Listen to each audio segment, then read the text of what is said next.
Welcome to Formed, where each week we navigate a relevant topic or question through honest conversations.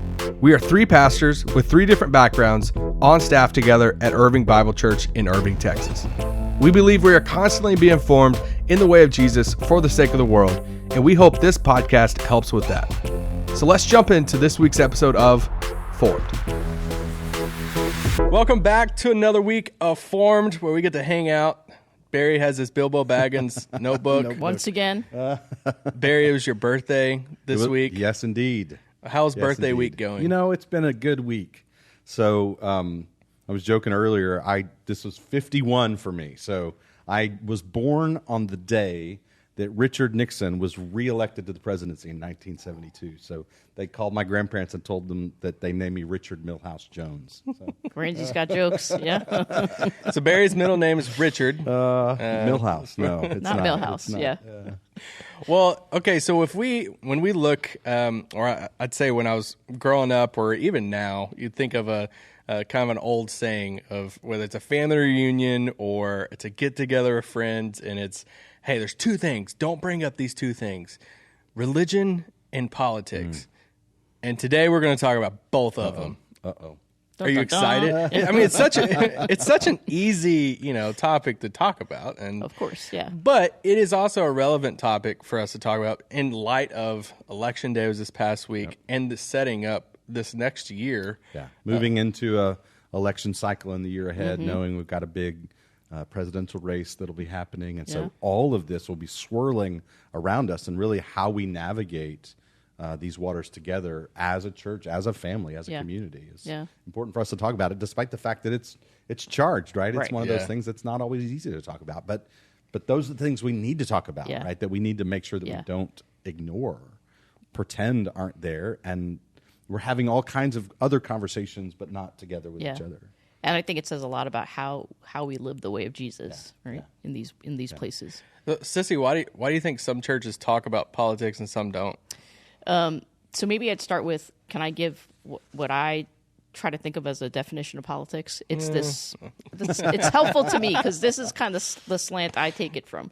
So it's the process by which we partner and work together for the good of our community. And so I think when you think about it in that sense, as followers of Jesus, we're called to work for the good of our community, whether that's our city, our state, our country. And so I think the way we try to navigate it here, and I don't think we do it perfectly, but the way we try to do it here at IBC is that's who we want to be, that we want to work for the good of our city. And so those are the reasons, one of the reasons we partner with local organizations, and we stand for the vulnerable and the oppressed, that we believe we ought to stand against injustice, whether that means racial injustice or injustice towards the poor or whatever it is. I think where this can go really wrong is when churches begin advocating for a particular political candidate or party or platform. In my opinion, that's a misuse of pastoral authority, because there's no party that can really 100% align with the kingdom of God, because the kingdom of God transcends any political party. And so you find yourself like in this in-between place where I think the church is so different from any political party. We're not on the left. We're not to be on the right. We're not even supposed to be in the middle. The church transcends any political party. Yeah, it's completely altogether different. And we offer the world something that there isn't out there, right? This hope that we have in Jesus that actually should confound the world, because it's so different from anything else that's out there. And so I think in many ways our identity has become fused with politics. And so whether you're on the religious right or whatever you want to call it, it's become so ingrained. Our identity has become so ingrained with our political affiliation that then it becomes ingrained with our faith and things like that. And that is not at all what I think we're called to be as Christians or as the church. Yeah. I think you asked the question, like, why does some really talk about it and some really don't talk about it? Oftentimes it seems the ones that really do talk a lot about politics tend to be the churches that everybody kind of thinks the same way about it, right? So you have churches on the sort of ideological right or on the ideological left. Right. That there's a lot of, everybody kind of thinks the same around here. We're not one of those kind of churches. I mean, I've heard John Ortberg say years ago, somebody posed, is this a left-wing church or right-wing church? He said, it's a church for the whole bird, right? And the reality is that our church, we have people that see issues differently, and that their own personal political convictions play out differently. And so those churches that oftentimes talk a lot about politics oftentimes are sort of reinforcing a bit of the groupthink that's happening within the life of that congregation. We're a church that's very diverse in a whole lot of ways, including, I think, politically. On the other end, those churches then that don't talk about it, oftentimes it's born out of a desire not to alienate anybody, right? Because we have people who are different. And there can sometimes be this sense that settles in of like, I don't know how you could be a Christian and think differently than me about these things. Right. I don't know how you could be a Christian and vote differently than me about these things. And that can create this sort of tension. Of course, we know that over the last number of years, there's just a high level of contention and divisiveness within political conversations. And so let's avoid talking about it so as to make sure we don't step on anybody's toes and alienate anybody. And yet, for a diverse church to navigate a season like the one that we're moving into, we have to talk about how do we do that well with people who are different. Yeah. I've said many times before, it's easier to be a part of a church and certainly easier to lead a church where everybody thinks the same way, votes the same way, looks the same way. But just because it's easier doesn't mean it's better. I think part of what we have is something that's really complicated but beautiful, and let's learn to do this together. And part of learning to do that to do this together is just to recognize that as we seek to follow after Jesus, the way of Jesus doesn't always fit comfortably in sort of one end of that ideological spectrum or the other, and it's not just a kind of muddled middle. It actually is something different. Now, how our convictions about that something different play out into our political convictions is something that we'll I think, talk about as we continue moving forward. And I think when Jesus forms a community, you see that he has disciples that have very different political affiliations. Right. Like you got Matthew, the tax collector, and you got Simon the Zealot, and then you've got these Jewish brothers, and how he brings together people that are so diverse. And if that's the model that he shows us, I think that's who we're called to be as a church as well. They're at opposite ends of the spectrum of Jesus' day, but they find commonality, they find unity in their pursuit. In Jesus, right? And I think this is an important point. You talked about kind of your sense of definition of politics. I think it's important for us to distinguish between political and partisan. Yes. Right? Because there is a sense in which the church is political on your definition of the term, right? We're involved in how we order our common lives together for the good of our community. So we can't avoid, in some sense, right, where the Bible talks about things that are political, that are about how we order our common life together. We can't avoid those things. But what we must, as a church, avoid is becoming partisan, right? And I think that our imaginations in the U.S. today are so shaped by this polarity, left-right kind of polarity, that we just have to recognize that as a church, we have to stay out of the fray of partisan politics. And I think there's kind of three main reasons why, as a church, we have to be really careful. One is we don't ever want partisan politics to be a stumbling block for people coming to Jesus, right? So if we are waving a political banner out there, a partisan political banner, and somebody comes into the community that has a different set of political convictions, there's the potential then that they feel as though, well, I have to become a Democrat or I have to become a Republican before I can become a follower of Jesus. And we don't want to put that kind of stumbling block in the way of anybody. And that's one reason. I think a second reason is there's not always a clear, explicit path from biblical convictions to public policy, right? That as Christians, we share a set of biblical convictions, but I know Christians in our church who share this common set of biblical convictions, but it leads them to different conclusions with regard to public policy. And we should just be able to say, that's okay, Yeah. right? We Yeah. each have to figure out how do we translate our biblical convictions into positions on public policy. But there's room for diversity in that. And then, as we've already alluded, the way of Jesus doesn't always fit within this polarity of left and right. That there are ways in which the way of Jesus offers critique of both left and right. And so that's why I think for us as a church, we've got to be really careful. We've got to talk about politics. We've got to speak where the Bible speaks. We've got to figure out how we navigate these issues together as a diverse community of faith, but we've got to stay out of the fray of the sort of partisan divides. Yeah, that's so good.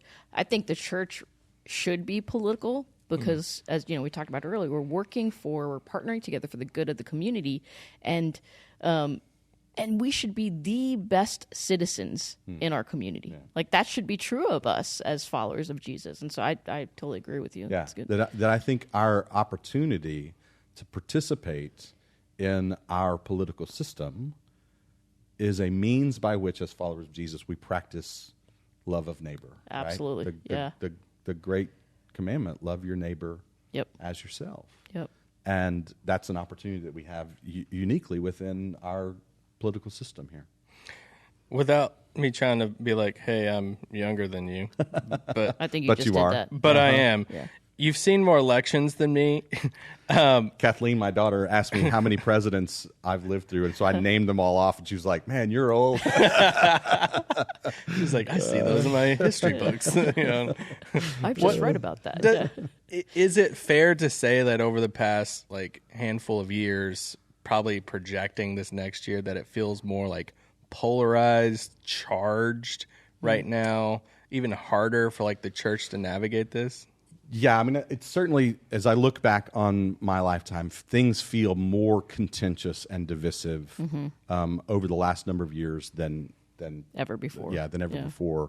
Now, people who have lived longer than I have might be able to point back and go, "Oh, you should have gone through this, or you should have experienced that." So, talking about in my lifetime, and I think part of the reason for that is particularly where we find ourselves with regard to partisan media, right? So much of our both media outlets as well as social media have been so highly politicized in partisan kinds of ways, and particularly, I just think we have to recognize that whether you're talking about media outlets on the left end of the spectrum or the right end of the spectrum, we must always remember, this may sound cynical of me, but I believe it's true, that their goal is to sell ad space, right? They are profit-making companies. Their goal is to sell ad space.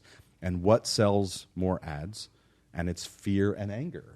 And so we are being constantly bombarded with messages of fear and anger that perpetuates then this sense of contentiousness and divisiveness. And I think as followers of Jesus, again, we need to hear, I think, about the words of 1 Peter and 1 Peter chapter 3. Who's going to harm you if you're eager to do good? But even if they should, if you should suffer for doing right, do not be afraid. Do not fear their threats. Do not be frightened. I mean, he just really emphasizes again and again, don't be afraid. Don't be afraid. Don't be afraid. And there's a sense in which the people he was speaking to had reason to fear. To be afraid, yeah. Right? Yeah. And yet the word of God to them is, don't be afraid. And I think one of the most important words from God to us today in this highly charged environment is, do not be afraid. But then he immediately follows that with, but set apart Christ as Lord, or revere Christ as Lord. So how do you, in the midst of fearful circumstances, how do you not be afraid? Set apart Christ, right? The liberating King, Christ, the liberating King as Lord. And so there's some important sense in which, as believers, we have to remember, whoever is president, Christ is Lord. Right. And therefore, I need not be afraid. Things may go from bad to worse. And yet, the word of the Lord to his people is, don't be afraid. Yeah. Don't be afraid. Don't be afraid. I think in many ways politics has probably always been divisive, and yet there is a sense in which it has increasingly become more hostile.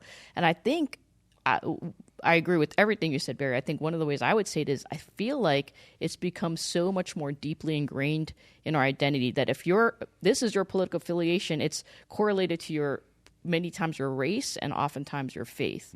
And so it becomes so deeply ingrained in us that if you criticize my political party or my candidate, you are criticizing me. You're criticizing my way of life, my view of the world, my values.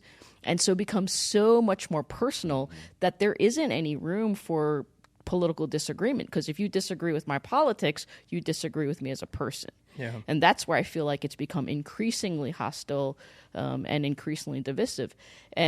And for us, it's exactly what you said. For us as followers of Jesus, our identity is that we are children of God, that we're the beloved sons and daughters of God. And if that's true, that means our allegiance is to King Jesus. And that means our hope is in Jesus. And that's what we're holding on to. And so that's the way that as followers of Jesus, we can think differently about these things. Yeah. I love even thinking about the way that passage continues to play out, right? Do not fear their threats. Do not be frightened. But instead, revere Christ as Lord, or set apart Christ as Lord, and always be prepared to give an answer for anyone who asks you for the reason, the hope that you have within you. And then he says, and do so with gentleness and respect. And I don't know about y'all, but I think there's some people in my social media feeds that could use that little word from the Apostle Peter, like gentleness and respect. And yet, once again, even thinking about the nature of social media, it doesn't tend to foster gentleness and respect. And the algorithm is at work to kind of create more and more a self-referential echo sells. chamber. And that's part of what sells. And so I just think we have to be really aware.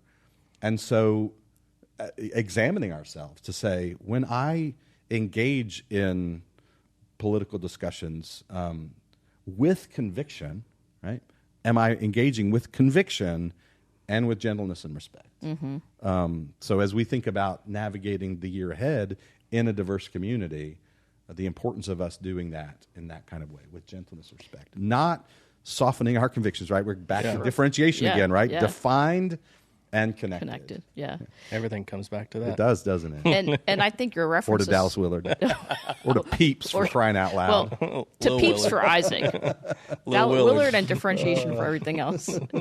I think your reference to social media was really good, because that is one of the reasons why there is anxiety, right? Because we're inundated with all this information that we just weren't even created for.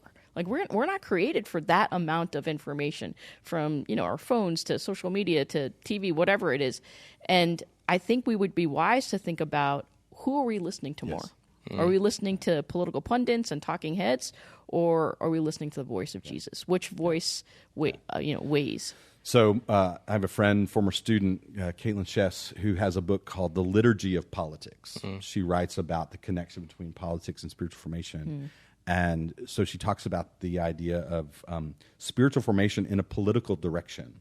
And with that phrase, she means two different things. One is the way in which our involvement in the sort of political forces around us are spiritually forming us. And then on the other hand, how our intentional pursuit of spiritual formation shapes our political engagement. But I thought about that as you were talking there, Sissy, just the recognition that who are we listening to? Because it is forming us, right? Those media outlets that we're listening to are shaping our affections. And so recognizing the ways in which we can actually wind up being discipled by forces outside of the Christian community. We can be discipled by voices that are just continue to spread fear and anger, as opposed to the way of Jesus that involves that conviction, but with gentleness and respect. Yeah. How are you being formed? I wonder why we called it that. No, I was actually sitting on a couch last night reading her new book. The Ballot in the Bible. Yeah. So good. Great book. Yeah. Sissy, a little bit ago you mentioned, or you were talking about the disciples and the backgrounds and stuff they came from. Let's go back there. Let's go back to early church. If we could maybe put on Dr. Jones' hat here. Yeah. So, I think about this a lot, precisely because of the way in which, as we've talked about, we're shaped by this kind of left-right spectrum. And I think just our whole political imagination gets shaped by that spectrum. And so the thing is that I look back at the early church, this church that was a countercultural community for some of the early centuries, like an illegal cult, and how despite the fact that they were marginalized and even illegal, they wind up transforming the Roman Empire. And I see four distinctives of early Christianity as you look back at this that you can think about them today and kind of map on that political spectrum, the left-right spectrum. There's like two of these distinctives that would be more on the what we would call the right end of the spectrum, and two of these distinctives that would fall typically more on the left end of the spectrum. And yet the church held them all together. Right? The church wasn't captivated by that kind of left-right imagination that we are.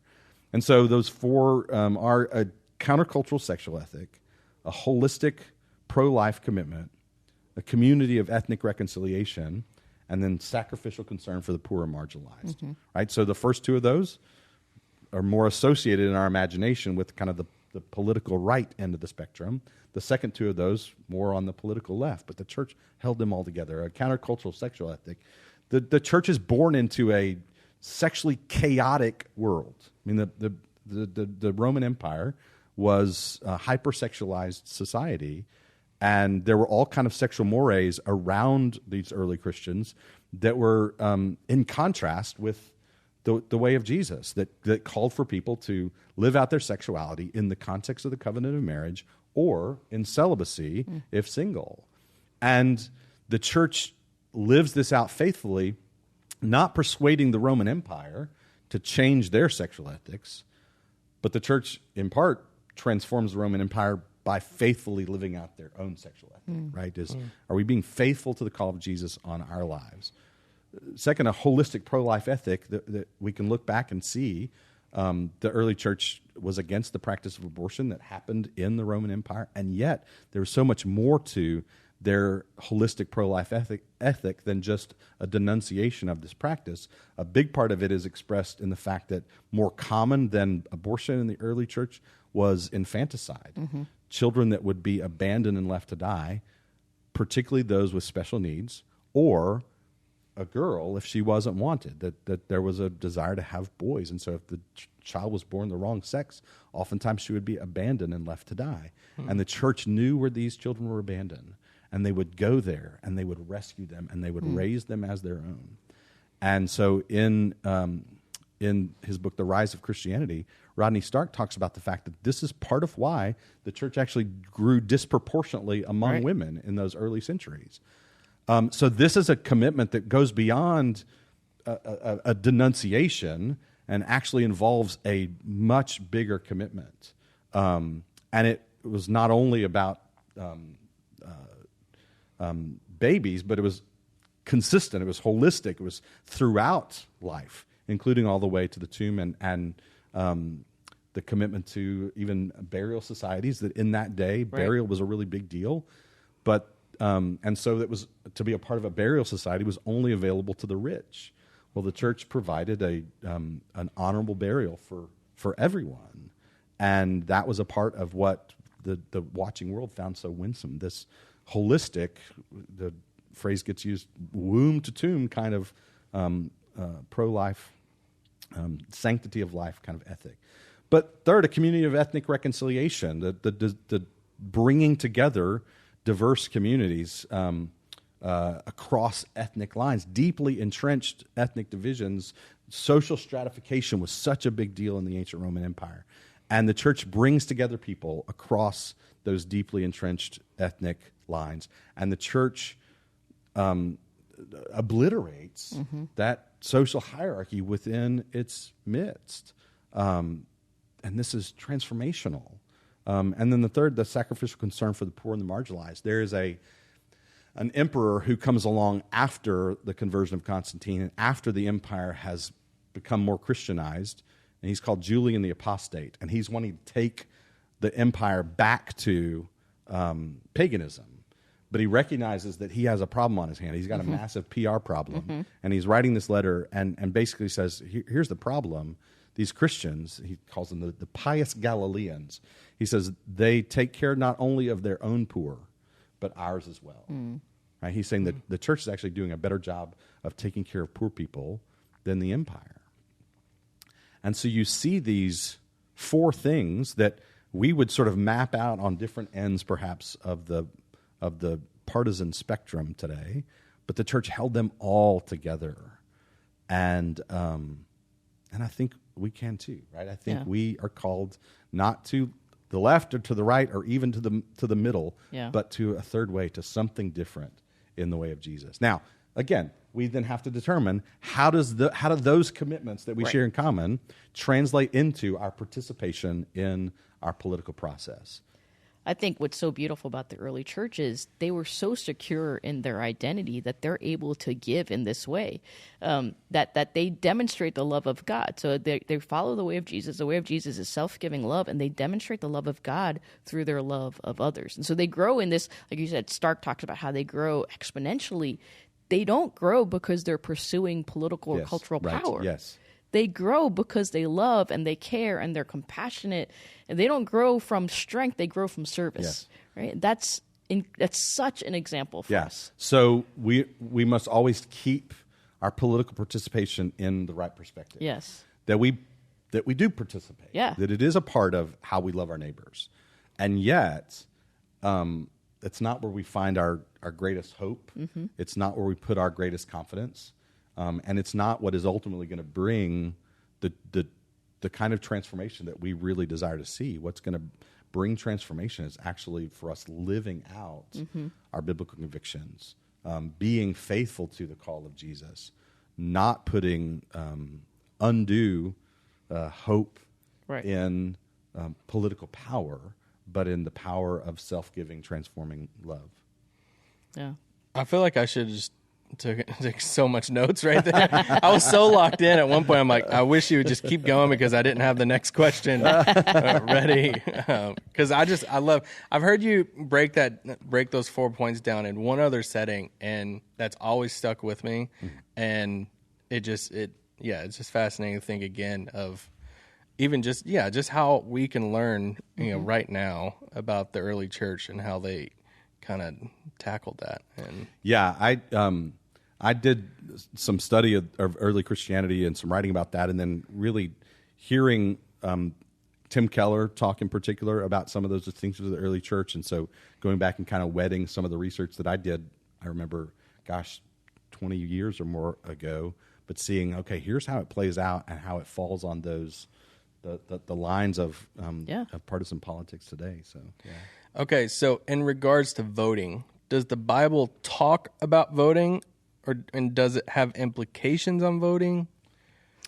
You got any voting verses? I don't have any voting verses, which is shocking because there's lots of things. But no, I have no voting verses. I think the Bible gives us principles of how we ought to live as followers of Jesus in society. So, going back to sort of the definition I talked about, it's working together for the good of the community. And throughout Scripture, we see that's the call of God on the life of a Christian. So you see in Jeremiah, God speaks to the people of Israel while they're in exile. So they've been taken as captives from their country. They're in Babylon, and God says to them, seek the good of the city, seek the welfare of the city, seek the peace and prosperity of the city, pray for the city, because as it prospers, you will prosper. And so we're to do good. We're to seek the welfare of the city. Another example I might give in the New Testament is 1 Peter 2, sort of in the middle of that chapter. Peter has this whole section where he talks about how we ought to live as followers of Jesus in society. And he keeps saying these words like, do good, live such good lives. Well, one of the ways we do good, and I think you talked about this a bit earlier, one of the ways we do good is through voting. That we want to be part of the solution of alleviating issues of injustice and poverty and homelessness. And one of the ways we can do good is through exercising our right to vote. So that's how I'd respond to that. I mean, I love that the Jeremiah passage, it's literally seek the shalom of the city, for its shalom is your shalom, right? That there's no shalom for you apart from shalom for your community. I think in that context, right, the First Peter live such good lives among the pagans that though they may accuse you of doing wrong, they may see your good deeds and glorify God on the day he visits us. And then he goes on to unpack, right, in the space between It's that kinda what passage and kind of where I was in chapter 3, some specific ways in which you can live that out, including this where he talks about be subject to governing authorities, which we have to then think about what does that mean for us in a representative democracy, right? In a constitutional republic. Like, part of that means we're a part of the governing authorities, right? It's not just about people who have positions of power and authority, but actually we have been given a really historically unique opportunity to participate in that. That the people are given power in our representative democracy in ways that have not always been the case. Certainly wasn't the case when Peter was writing this. And so, how do we think about the implications of that? And I think it's just recognizing we have an opportunity. We should make sure we're faithful to participate. That's part of faithfulness to, I think, this biblical call. Do our part. Yeah, I think one thing to recognize is for some of us, voting is a luxury, meaning the way governments and systems have been set up, they work for our benefit. For many other people, voting is a matter of survival almost. And so I think it's so important that we recognize the criticality of the voting right. Yeah. Last question I want to throw out. What is one piece of advice for all of us entering into the next year? Do not be afraid. Do not be afraid. Do not be afraid.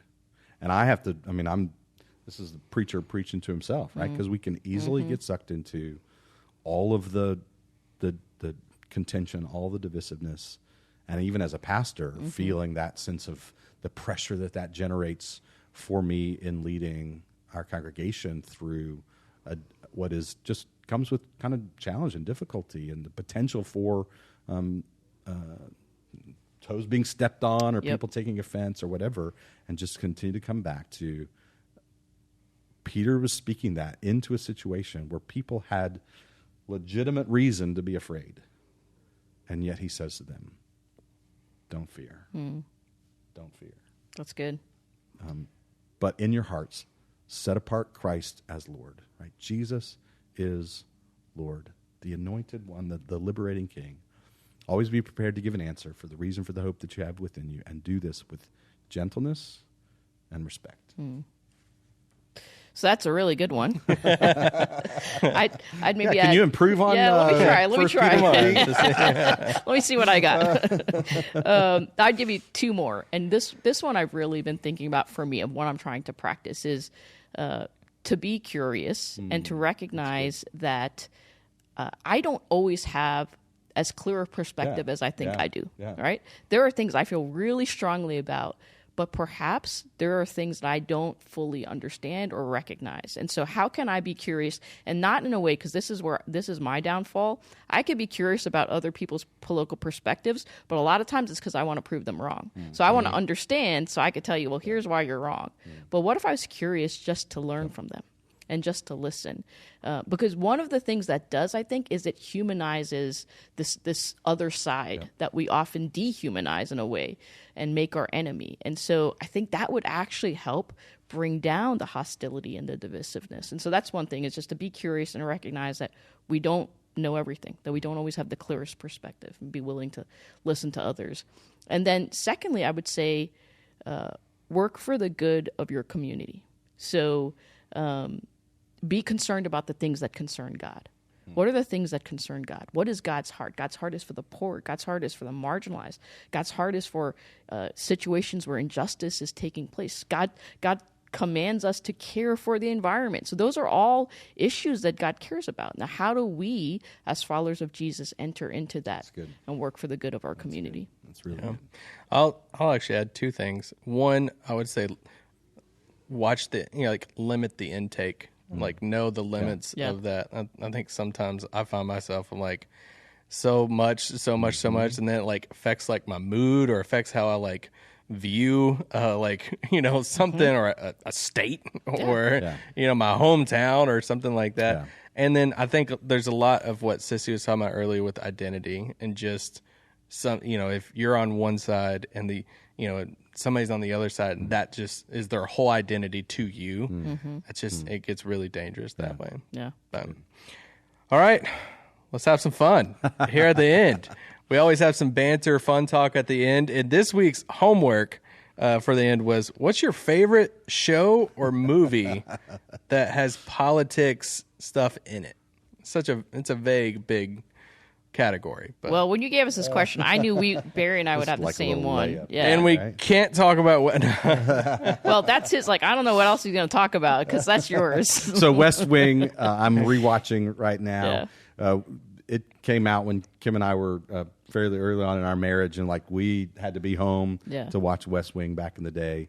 And then I actually watched it a few years back. Hadn't seen it in, you know, since it first came out, and rewatched the series a few years back. And it was really interesting to think about it through the lens of leadership. Of course, there's all sorts of interesting political things, many of which were making reference to what was happening in the late 90s and early 2000s at the time. So just kind of fun to go back. But then my buddy Isaac here got me a Bartlett for America mug that I'm drinking my coffee out of today. So I certainly do enjoy that. And, you know, it's interesting. So there's a movie called The American President that is actually also written by Aaron Sorkin.